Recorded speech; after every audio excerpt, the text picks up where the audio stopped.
Hi, this is Lee Jasper, Drive Time, and thanks for joining us once again on a channel that has becoming increasingly popular. I'm delighted to receive your continued support for the channel. This week we're doing a special Mental Health Week. Well, we just come to the end of Mental Health Week here in the United Kingdom, a week really when all aspects of mental health and well-being are discussed right throughout the country. And we've seen some real inputs this year, particularly from black men. And we've had lots of famous footballers as well as superstars in athletics and entertainment and media commenting about times in their life when they've suffered stress, mental dis-ease, and how they found the support and gained the resilience to cope with that. And this week I'm delighted to be joined on the show by my good friend, colleague, buddy, brother-in-arms, so on and so forth, Mr. Viv Ahmun. Both of us are founder members of Black Socks, and we'll tell you more about that later on. But right now, let's have a chat to Viv Ahmun about black men and mental health. Hi, my name's Lee Jasper. This is Brixton, London, and you're watching Lee Jasper Drive Time.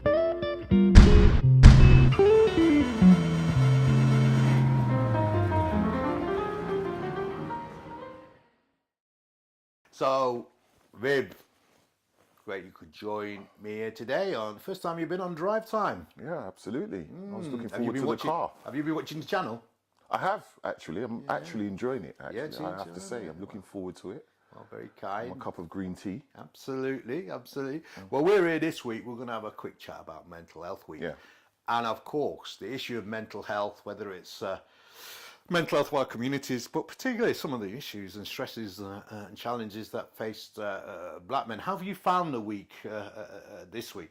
Which have been the highlights? It was profound because what I can see is more and more people are connecting with the week. We've got a week for everything. We've got a week across the road week. Yeah. Absolutely everything. But the mental ill health week is powerful because I think for a lot of the individuals who still have those very Victorian principles, you stiff upper lip, don't disclose, keep it to yourself stuff. Emotionally constipated individuals, and especially the men across the board. Because we hold it in, right?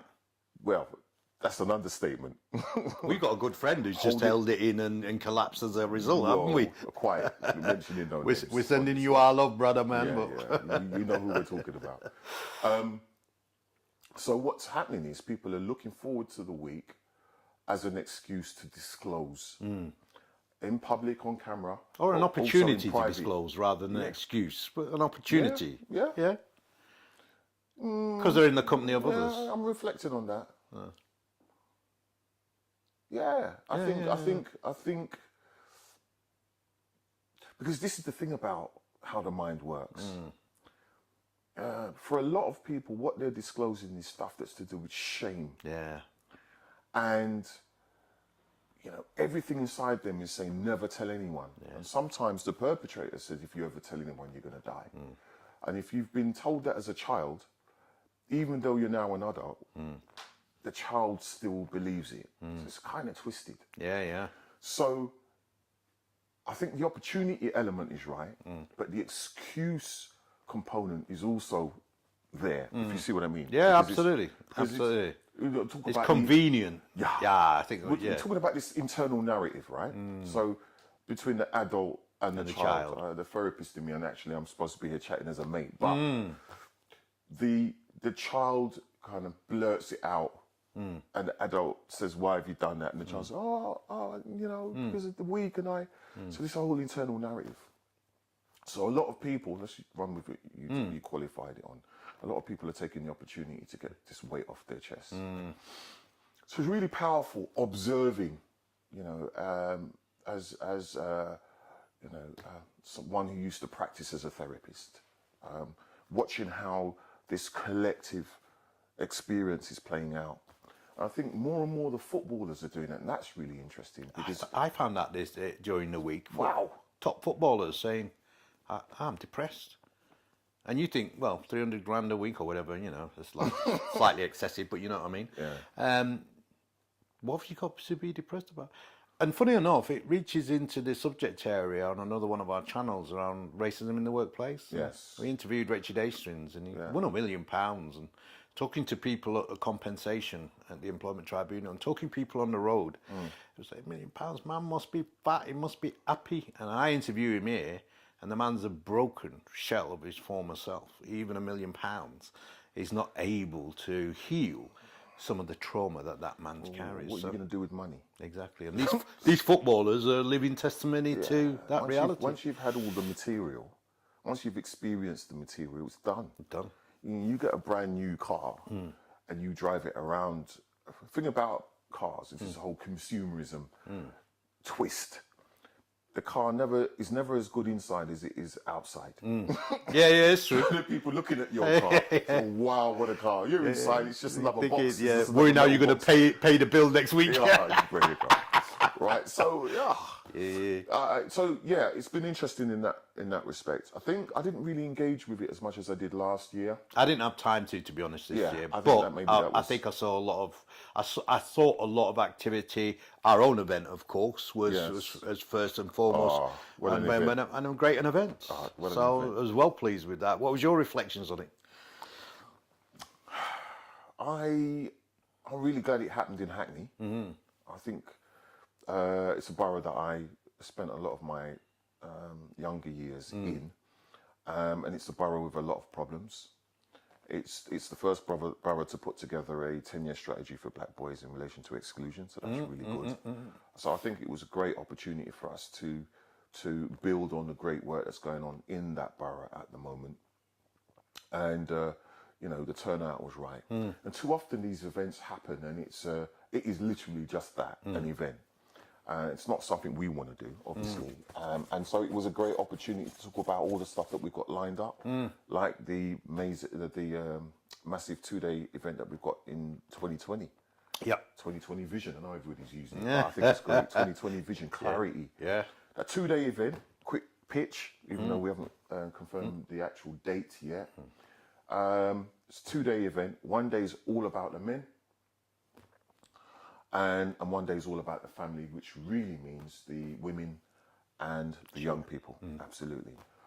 So it's really nice to get around that and have some conversations around all of that. And I particularly enjoyed the policy workshop piece that I was involved in with Patrick Vernon and Jack, who's the chief exec of the community voluntary sector organisation in Hackney. So it's great. Yeah, I mean, myself, saw a lot of people I hadn't seen in the sector for some time, impressed with the quality of the contributions. And actually, it's our second mental health intervention. When I say we, I mean Black Sox, and we'll explain a bit more about Black Sox later on. Because the first one was "I'm a Black Man, Get Me Out of Here," and I just loved that title, and I couldn't get to that event because I was speaking, scrabbling to. I was going. The wall. I was in Manchester, but it was a cracking event. I was in Manchester for the first one as well. Was it you was in Manchester and I was in Birmingham or something? But some swap round, but But that was and the optics on that were absolutely great. The marketing was slick, professional. But what I find also is this increasing willingness of black men to speak about their emotions, their feelings, and what's going on, well, inside their heads and inside their relationships. Or is it a perception? I'm not sure. I get the sense that, and maybe it's a consequence of social media and technology. Yeah, actually, you're right. So it might be visibility. But I get the sense that there's an atmosphere where people are just more willing to engage in mental health well-being. Because I think even as a kid growing up, I mean, it'd be interesting to have an intergenerational discussion. But when I was growing up, it was hyper black masculinity. I mean, if you weren't hyper, super black masculine, you had to be, you had to get your screw face on, and you had to be physically ready at all times. And that took its toll on teenagers, and as undoubtedly would, and shaped the way that you went into relationships. But I find with the millennials, of course, we've all grown up and moved on. They benefit from more educated parenting and more access to information. And there is a much more qualitative emotional feel to young black men, I think, than black men of my age when we were their age. I think there's a couple of points I want to get out there for circulation. I think the first point is, as you said, there's a lot of narrative. There's a lot of conversation around the process of disclosure and sharing and being more intimate and so on. And yet, at the same time, paradoxically, it's not necessarily happening. Yeah.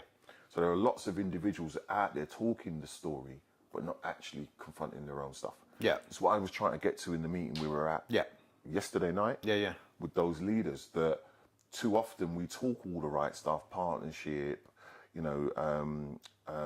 authenticity, leadership, and so on and so forth, but it's not in the practice. Yeah. And this double think plays out a lot nowadays. I find it's really interesting to watch people talking it, dressing it, and yet when you look behind the curtain, you look at what's going on domestically, they're not living it. So I think you're right. I think we're definitely in a different time, and yet there's a hell of a lot more work to be done than the stories, all the positive, upbeat stories on social media would suggest. Because we know suicide is up, particularly amongst men. We're an unhappy nation. We are, yeah. I mean, Miserable. You compare us to the level of happiness of other nations, and we're not very happy at all. I mean, otherwise it's a British cultural thing. But I think the other real reality is that it's probably one of the most hostile. Britain is probably one of the most hostile societies vis-a-vis children, other than America, maybe. And I say that because as soon as I step into France or Italy, there's a utterly different culture, Child-friendly, about child-centric, children being involved in every aspect. And I remember growing up in this country, and I don't see it anymore, but that's maybe where I'm moving rather than the reality. But when I was growing up in this country, I used to go to cricket dances with my dad and domino dances, and they'd play the cricket or the dominoes all day, and then they'd have the sound system and have the dance afterwards, and everybody would be there from beginning to, and you all fall asleep coming home on the coach. But families partied together, relaxed together, socialised together, and communities did as well. So we'd go up to Preston to play Preston cricket, or over to Bradford to play West Indian Bradford 11 or whatever it was. But I always remember the familiarity, the love, the emotion, the caring in which elders were looking after youngers. And I mean, look, rose-tinted glasses, we look back, it was a golden age and so on, and yet we know behind closed doors, Mum was getting smacked about. It was Saturday night, Sunday morning, wasn't it? I was saying to my son, I said, do you know what I remember most about Granddad? And he was like, no. I said, him coming in with his short shirt all torn up, and covered in blood. Yeah. And he was like, well, what's that about? And I said, because your granddad he had a Napoleon complex. He'd go out on a Friday night looking for a fight. Yeah. He'd find the biggest guy in there. Try to take it on. And when we were, brother and I were sleeping in our rooms, we'd hear all this fumbling, tumbling around. It would be your granddad and your grandmother having a good old ding dong. So, I mean, I don't think that particularly impacted us. She gave as good as she got. She was bigger than him. Yeah, well, it's a very interesting Caribbean thing, isn't it? Yeah. Hefty the women mum, there. the mum were bigger than the dad. Yeah. But with a good right hook, I suspect. Yeah. I mean, look, my disclosure, because I think it's important. I think there are a lot of men in our society right now walking around carrying shame around the abuse that they experienced. I think that they would love to be able to share it, they can't. I think the institutionalized racism that they experience here compounds their sense of disability and a lack of worth. Okay, so let me use myself as an example quickly. I grew up in a typical West Indian home. My dad never laid his hand on us. My mum she would put in the work where necessary. She had 2 young boys. Go get the belt. Yeah, yeah. You know, she wouldn't rest on formality. She would say whatever came to hand. Yeah. She denies it now. It never happened. She used to take us to a childminder, and I'm not sure where my brother was at the time. I mean, age-wise, I think I was probably 3, which means she was carrying him or whatever it is. And the childminder would be all smiles, and you know, she'd be stroking my head as she took me in. And the minute the door closed, you know, she'd be using all those negative terms that we're so familiar with, and we don't hear so much to our face These days. about me. And He's a white caregiver, right? yes, Yeah. yes. And just to get to the point, rather than dragging it out, she used to make me eat her excrement. Oh gosh. And her son's excrement off the floor. Wow. I don't know how many times it happened, you know, because It only happened once. It's well, enough. yeah, well, quite. But Yeah. you know what happens with us as children. How old are you? I may have been 3, and I can only say that because I'm thinking about I was at a childminder, I was at school yet, and so on.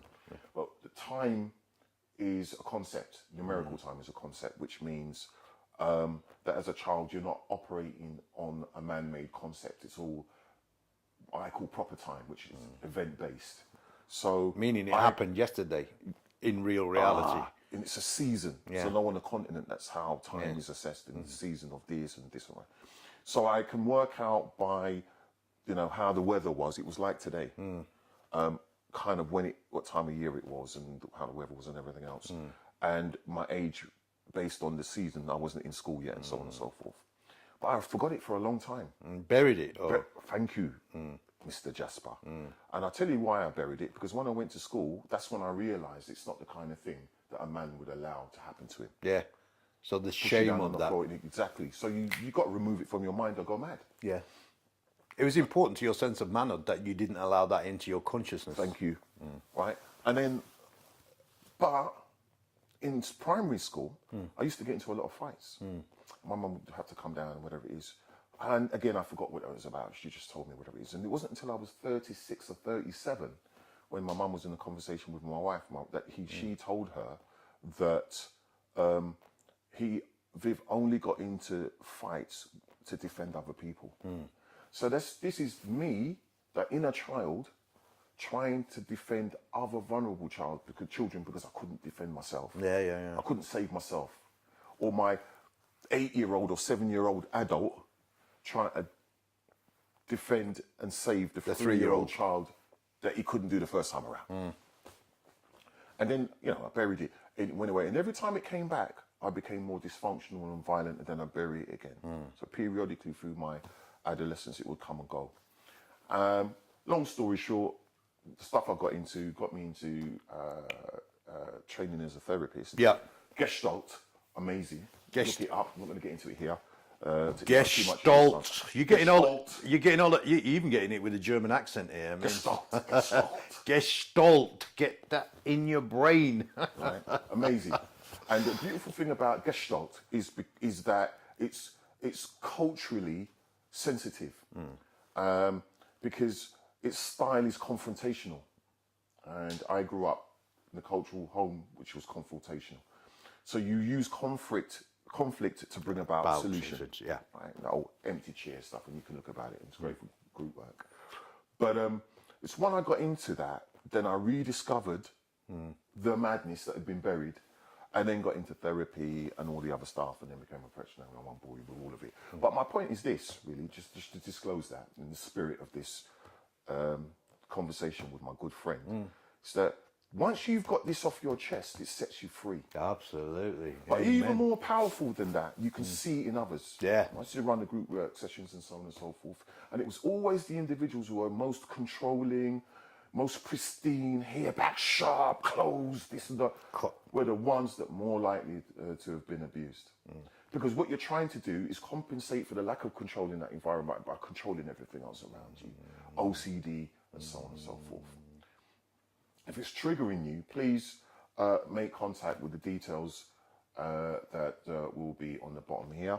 Janus Solutions, one of our famous Black Sox members. JA. Amazing organisation, residential provision abroad, private provision, and as well as not-for-profit provision. An addiction in South therapy London. for both mental health, ill health, addictions and so on. Amazing.